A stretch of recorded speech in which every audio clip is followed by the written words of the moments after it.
నేను గమనించానండి. నైటు 11:00 తర్వాత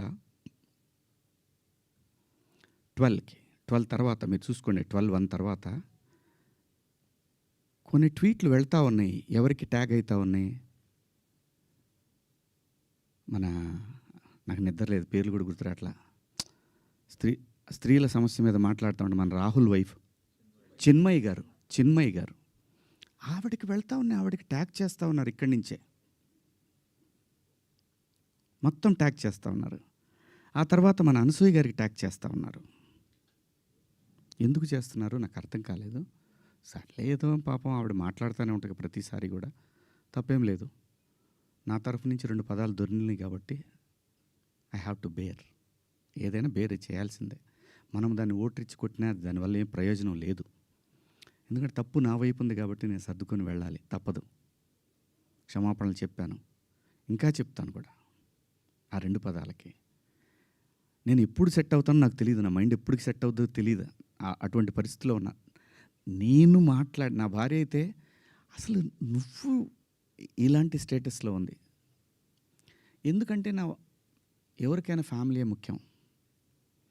తను రేపొద్దున వాళ్ళ బంధువుల్లో ఇదేంటి ఇలా మాట్లాడాడు శివాజీ అంటే తను ఎంబ్రాసింగ్గా ఫీల్ అవుతుంది కదా.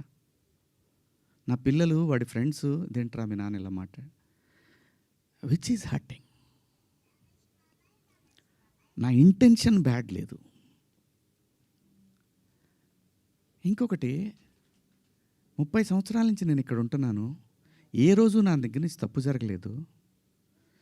ఆవేశంగా ఒక లెటర్ మాకు వెళ్ళిపోయింది. వెళ్ళిన తర్వాత వాళ్ళు డిస్కస్ చేయొచ్చు. ఏమని?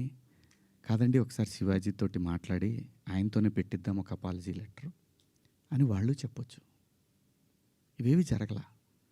ఎవరికాళ్ళు ఆవేశంగా government of Andhra Pradesh, government of Telangana, CC to CP, CC to మహిళా commission, CC to PM, CC to international affairs. Why? ఒక్క మాట నన్ను అన్న ఏందన్న ఇట్లా మాట్లాడు. సారీ అమ్మ. నాకెవరు ఫోన్ చేయలేదు.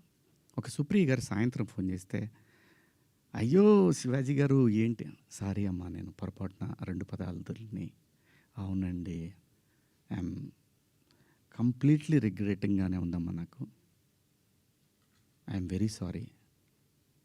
నాకు ఇప్పటికి కూడా అర్థం కాదు నేను ఎలా మాట్లాడాను ఆ 2 పదాలు. అసలు నేను బయట బూతులేం మాట్లాడినంటే మాట్లాడతానండి, మన అందరం మాట్లాడతామండి, అర్థం పర్థం లేని మాటలు మాట్లాడుకుంటాం. కానీ ఒక వేదిక, ఒక పద్ధతి, జనరేషన్స్కి మనమే చెప్పాలి కాబట్టి, మన పిల్లలకి చెప్పాలి కాబట్టి. ఆవిడ సరే అండి పెట్టేసేయండి అయిపోయింది. నేను ఇచ్చేసాను, అప్పటికే నేను పంపించేశానమ్మా అప్పుడే. ఎందుకంటే వాళ్ళందరూ నాకు తెలుసు, నన్ను అన్నాను అని పిలుస్తారు. ఒక్క మాట నన్ను అడుగుంటే, ఒక్క మాట నేనేమన్నా మిస్బిహేవ్ చేశానండి ఎవరితోన్నా? ఎప్పుడన్నా మీరు ఏ ఆర్టిస్ట్ అయినా సరే, ఇప్పటికీ భూమిక గారితో చేస్తాను, మేడం అని పిలుస్తా, లయమ్మ అంట. రంభ గారితో చేశాను, సంగవి గారితో చేశాను, పెద్ద పెద్ద ఆర్టిస్టులతో చేశాను. ఇంత చిన్న మిస్బిహేవ్ చేయలేదు, చెయ్యను కూడా. ఎందుకంటే ఏదో ఒక రోజు ఇది మనకి గుదిబండై కూర్చుంటుంది. అందుకని నేను ఎప్పుడు కూడా అసలు అమ్మాయిలతో దగ్గర కూడా ఎవరైనా కనపడ్డా కానీ యాటిట్యూడ్ అనుకుంటారు, ఎందుకంటే దూరంగా ఉంటా. ఏమో ఏ దరిద్రం ఎలా మనం నెత్తికెక్కించుకోవాల్సి వస్తుందో, వాళ్ళు ఎక్కడ అబాస్ పాలవుతారో పిల్లల్ని. అది నా క్యారెక్టర్. నేను నా క్యారెక్టర్ని చెప్పుకొని మనం హైలైట్ అవ్వాలనే ఉద్దేశం నాకు లేదు. జరిగిన తప్పుని నేను ఎక్స్ప్లెనేషన్ ఇవ్వాల్సిన బాధ్యత నా మీద ఉంది మీ అందరి దగ్గరికి వచ్చి. అలాగే చూస్తున్న వాళ్ళ ప్రేక్షకులకు కూడా చెప్పాల్సింది. కానీ నిన్న మీరందరూ లైవ్లు పెట్టారు, ప్రజల స్పందన మీరు చూశారు. అంతర్మాత్రం చేత నాకు సపోర్ట్ ఉంది నేను చెప్పట్లేదు. ఉన్నా సరే నేను మాట్లాడిన తప్పు ఇది చాలా దూరం క్యారీ ఫార్వర్డ్ చేస్తాం. ఇంకో హీరోని అడుగుతారు, ఇలా అన్నాడు శివాజీ, క్షమాపణ చెప్పాడు కదయ్యా అని అంటారు. ఇది వెళుతూనే ఉంటుంది నిరంతరం, కొన్నాళ్ళు ఇంతకన్నా పెద్ద ఇష్యూ వచ్చే వరకు కదా. అలాగే ఒకవేళ ఆ లూలు మాల్లో నిధి అగర్వాల్ పాపం ఆ పిల్ల బట్టలు ఏదన్నా ఒకటి జారితే ఆ అమ్మాయి జీవితకాలం ఆ వీడియోలు ఉంటాయి కదండి, తీమన్నా తీస్తారండి ఎవరన్నా? నన్ను చాలా ప్రొవోక్ చేసింది ఆ ఒక్క సిచ్యువేషనే. నేను మా సమంత గారిది నేను చూడలేదు, అయ్యింది అని అన్నారు. నేను అంటాను మీరంతా ఇప్పుడు నేను చెప్పిన మాట ఏంటి, అమ్మా మనకెందుకు ఈ దరిద్రం, ఇట్లా జనంలోకి వెళ్ళినప్పుడు కాస్త మంచి బట్టలు మీరు ఏమన్నా వేసుకోండి, చీరలు కట్టుకుంటారు. ఇప్పుడు మీరు వచ్చారమ్మా, చక్కగా నిండుగా వచ్చారు, ఎందుకు వస్తారు? మనకంటూ మనం ఒక చోటుకి వెళ్ళినప్పుడు మనకే ప్రమాదం లేకుండా మనల్ని ఎవడో విమర్శించకుండా బయటపడాలి అనేది ఉద్దేశం. అది నా ఇంటెన్షన్. శిక్ష వేసేవాడు కూడా ఫస్ట్ ఇంటెన్షన్ చూస్తాడు. ఇది ఏ ఇంటెన్షన్తో మాట్లాడాడు? జడ్జి అయినా, ఈవెన్ కేసు తీసుకునే ఎస్ఐ అయినా ఉమెన్ కమిషన్ దాకా పోవాలన్నా అయితే ఈ 2 పదాలు నాకంటే పెద్ద పదాలు ఎవరు వాడలేదా ఈ పరిశ్రమలో?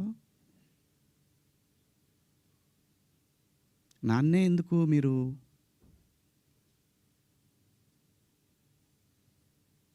ఎందుకు నేనేం చేశాను? అమరావతి రైతులు ఆడవాళ్ళ మీద బూటు కాలేసి తొక్కినప్పుడు నేను మాట్లాడా, నేను నిలబడ్డా, ఎన్నో సందర్భాల్లో నిలబడ్డా. జంజీ కోసం ఫైట్ చేశాను నేను. రాబోయే తరాలైరా ఇవన్నీ, మీరు తినేస్తారేంట్రా అని అడిగాను నాయకుల్ని.